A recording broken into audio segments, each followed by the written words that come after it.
Say, how are you doing today? How are you doing today? I am your host, Lacey G. Souldier Turner. And today I got a very special guest with me. You know, he's a writer, director, producer, editor. He do all type of stuff, man. He do everything. Look, man. So we finna have a great time. We got the wonderful, amazing, talented Bruce Carlton Cunningham Jr., man. Welcome to the platform. Hey, what's up? What's up? What's up? What's up? We're gonna, How you doing? man, I'm doing good. So before we get into your fan, I want to let the people know about you a little bit. So can you let the people know where were you born and raised, and how was your upbringing, child? Uh, Born and raised here in St. Louis. Uh, Upbringing, I had a good upbringing. I was blessed to have mother and family that cared for me. They really looked out for me. Didn't want me on my brother, mother raising two, single mother raising two black children, black males. Of course, you know how it was, Yeah, especially definitely. in the 90s, Hmm. being a teenager. So she didn't want us getting caught up in Yeah, the street life or whatnot. So keeping us out of trouble was her main focus, and she had a support system. Her sister, her brothers, my grandparents. So mhm. it takes that village to raise a child. Right. That's true. So I stayed out of trouble. All right. All right. So Which look, is let me my ask you this. blood. So Listen, for the people who've never been to St. Louis, you know, like they see the murder rate, they want to come visit, but they scared to come. What can you tell the people who never been here about St. Louis? St. Louis, yeah, it is that. I mean, if that's what you're looking for, you'll definitely find it. I advise not to go looking for that because you'll definitely find it. But Mhm. it's also another side to St. Louis. Mhm. You just, you got to tap into that. It depends on how you carry yourself too. I mean, as any other cities, there is that trouble. They have that element. So it's pretty much universal. But however, uh, always be mindful where you go. Always be mindful, and that's anywhere. Crime can happen anywhere. People are crazy, but always be mindful if you go. Don't go looking for trouble. Certain neighborhoods, if you ain't from around there, don't go there because Okay. you know how it go. But St. Louis has a lot to offer. It depends on what you're looking for, and depends on what you're involved in. I can only speak from the filming Mhm. arena because that's what I'm involved in, and Yeah. we have that, and it's growing. Yes, definitely. And look, yeah, let's check this out. Being Bruce, as I always say, we still alive. So come on, you know what I'm saying? Come Yeah, visit. yeah, yeah. Just got to stay out of trouble. All right, Bruce. So let me ask you this: how did you get into film? Period. How did you get into film? Oh man, back in the '80s, watching HBO, Mm. and I was sitting in my grandmother's basement watching it, and The Last Dragon, Yeah, very Bruce gorgeous. The Lee. Last Dragon came on, and Bruce Leroy. No, let me. yeah, and really Scott's Legend. Those two movies really drove me into wanting to be an actor and a filmmaker because how did they create this world? How did he do all this in this fantasy land that Legend was set in? So how did they do that? So that's what drove me, and then I just sit there and I watch instead of going out and playing. I go out and play later. I will watch movies. Especially remember the '80s and all the cinema that was out there, and I Yes, definitely. So, and let me ask you this too, because I saw that you acted in several shorts and was. theatrical productions from church and everything. So, how was that? You know, honing your craft and everything. Good. Not definitely good because get you experience, it garners that experience, and get you working, and then you find out what you like. And for me, I like being uh, on screen or on stage as well as behind the scenes too. Mhm. So I like to do both. I like to create it and I like to act it out. So going, and it helps me experience. It helps me let me know what my weak points are, what I need to work on. Um, you know, so it gives me that, gives me an experience as an actor. If we talking about acting, uh, helping myself, develop as an actor, get better, And then as a director, same thing, writing, what can I do differently? But when it's go time, it's all fun. Facts. Real talk. So let me ask you this. What would you say? Because I heard a lot of people say this. What would you say is the difference between acting in a play versus acting in a film? Oh, play is live. Play is live. Film, you can take different takes if you mess up. Play, there you don't have room to mess up. That's right. And if you do mess up, you just go along with it. You ain't got time to break character when you got to go along with it. I think Tyler Perry is best to me in breaking character on stage. So when he did it, they start laughing, and the crowd started laughing. They went along with it, and they came and they circled back, and that was brilliant.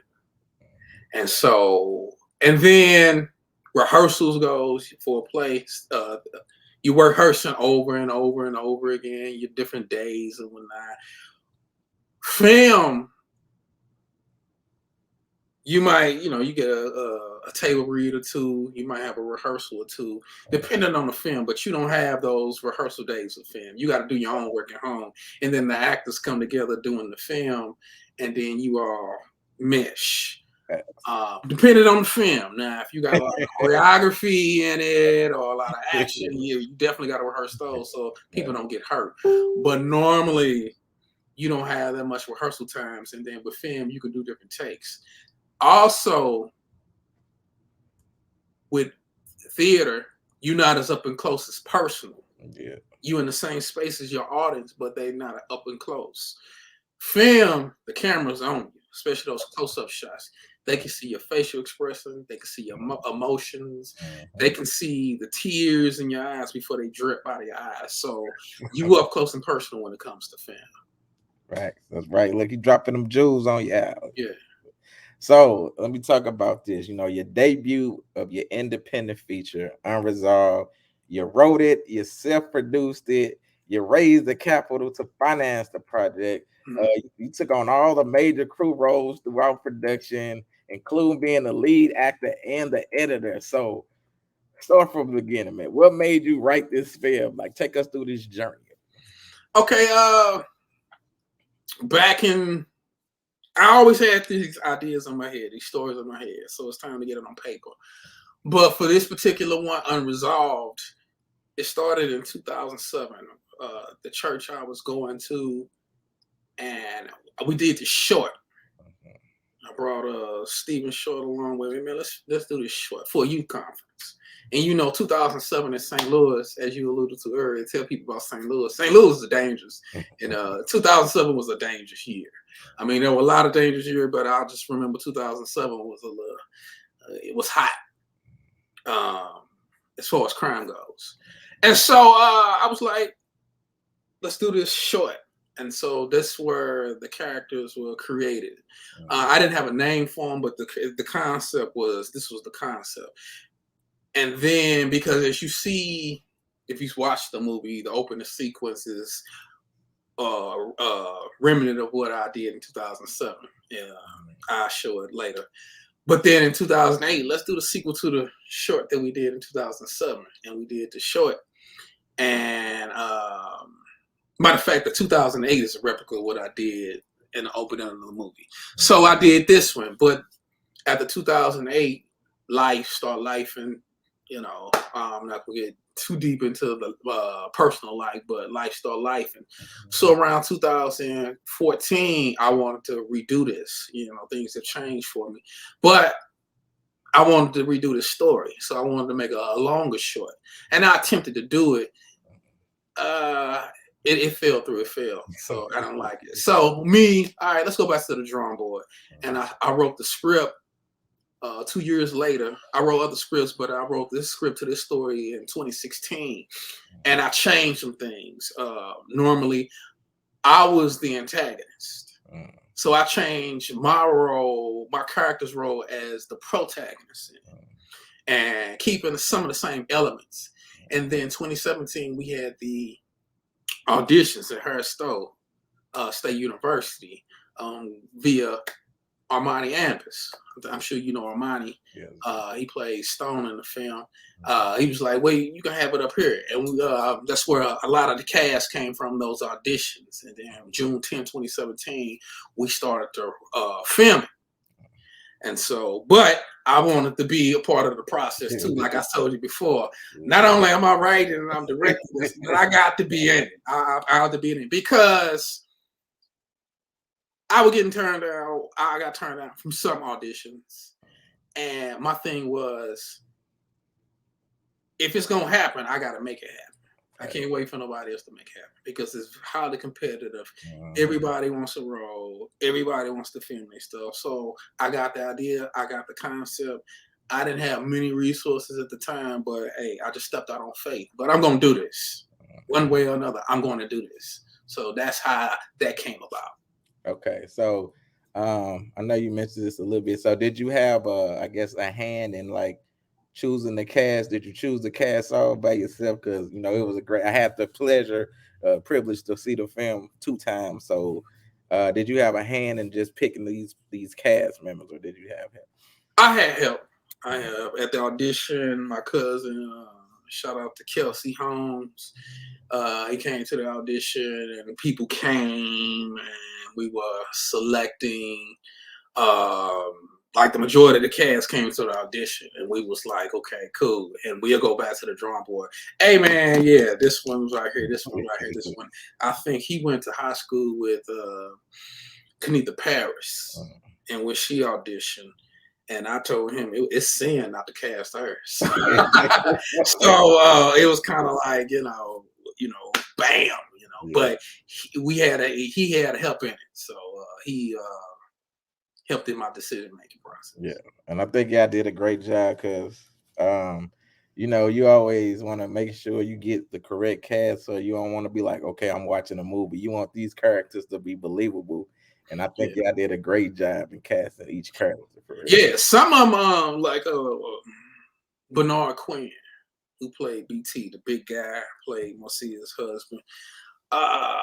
He was gonna get casted regardless because, like I said, when I attempted to do this in 2014, it was failed. I was discouraged, and I went back to the drawing board.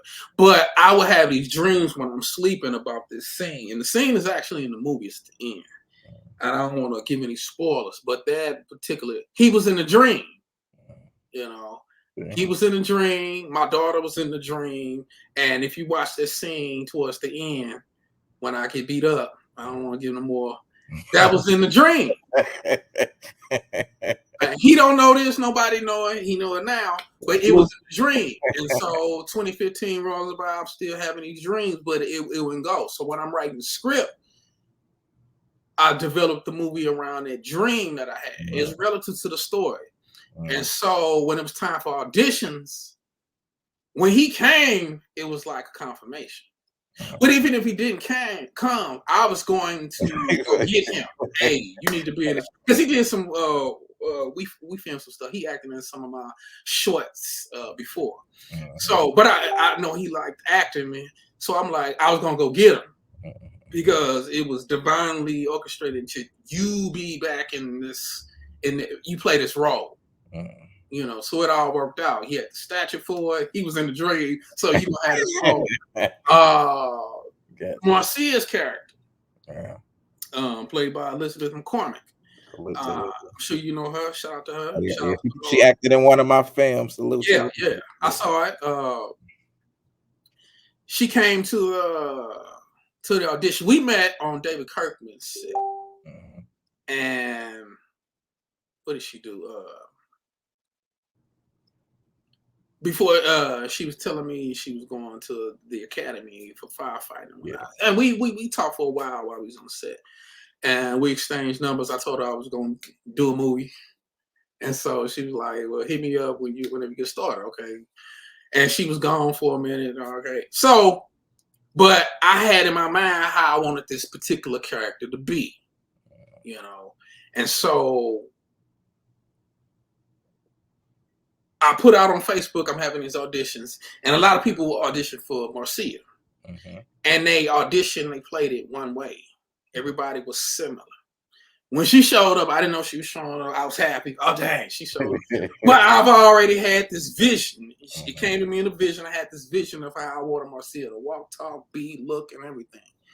And so, but I give everybody a chance. Because you never know, you might blow my mind. And I might change my mind. And then she came, and when she auditioned a different way. She played it a different way. And I'm like, bam. It was like, you know, that's a wrap. So, and then we met, and I told her how I wanted her to play this particular character. Now you got the role, play this particular character this way, and she did a fantastic job. Yes, absolutely, man. I love this. So let me ask you this, Bruce. Okay, so when you star in a film, how do you treat yourself? I guess with the director, because now you're in acting mode. So do you micromanage when you're, you know, in front of the camera? No, I don't micromanage. Being an actor, I can relate. You know, directing and acting, because I got my mind on technical. You know, very technical. I want it to look a certain way. I want it shot a certain way. I want everything to be right. And so I got to relinquish some trust in the people I choose to be behind the camera and, you know, the actors. And we're talking about actors per se. Like the first day, you know, and at the beginning when he's sitting in the car, they started performing. Gio and Morgan. Excuse me. Shout out to both of them. They started performing, and I was gonna correct them, but I was sometimes just shut up, let them do their thing. Let them do their thing. Let them do it, because it was coming out naturally. And when I made a good decision to let them do their thing. You know, I give you the script, I give you the words. Now it's just a platform for you to spring off of and then put your flavor into it. That's what I tell my actors. And then for the most part, it worked. When I let them do their thing, they brought more than what I was expecting. And so I just, you know, I'd rather you do that than me to have to push you forward. You know, I'd rather bring you back to push you forward. Now, if it's something specific that I need, I'll let you know. But for the most part, do your thing. Do your thing. I don't mind you ad-libbing, long as it stay in the context and it fits. If it fits, it cool. If it don't, this might not be working. Let's try this. But I let the actors do their thing. Okay. So let me ask you this. I see, you know, you had a great crew also. You had David Kirkman as the cinematographer. Can you tell me how important he was to this film? Definitely important. Matter of fact,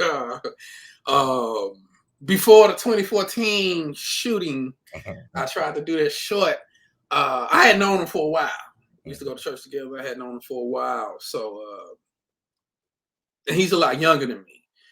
But he started doing the film. We were following each other on Facebook. He was doing his film. And he had put out on Facebook, is anybody in St. Louis serious about doing film?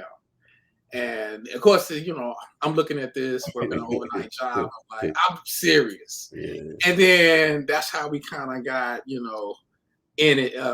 That's how we start gelling. I start showing up on the sets and whatnot. And so he was very inspirational. He was doing it, you know. The only filmmaker I know who ain't got a car for putting out films. Nobody else has an excuse, you know. So and so we did the series he did at the time called Gonzo. We filmed that, you know, wonderful time on set. And I was like, I'm finna have these auditions. You know, I was taking them home. He was like, well, let me know if you need help on that. I'm like, bet, boom. It was like, you know, because some of the cast, especially Elizabeth, she like, is David helping you on this? Please have David on this. I'm like, yeah, he helping, of course. So yeah, he was on there. And so I trusted him to be my DP. That was a relief. Because when he was DPing, I could focus more on the actors. Because I knew, you know, I seen his work. I, you know, trusting him to take the technical weight off of me, so I can focus on the actors and then even my acting, because I had to, you know, act in a lot of things and that. So that helped me to focus on my concentration.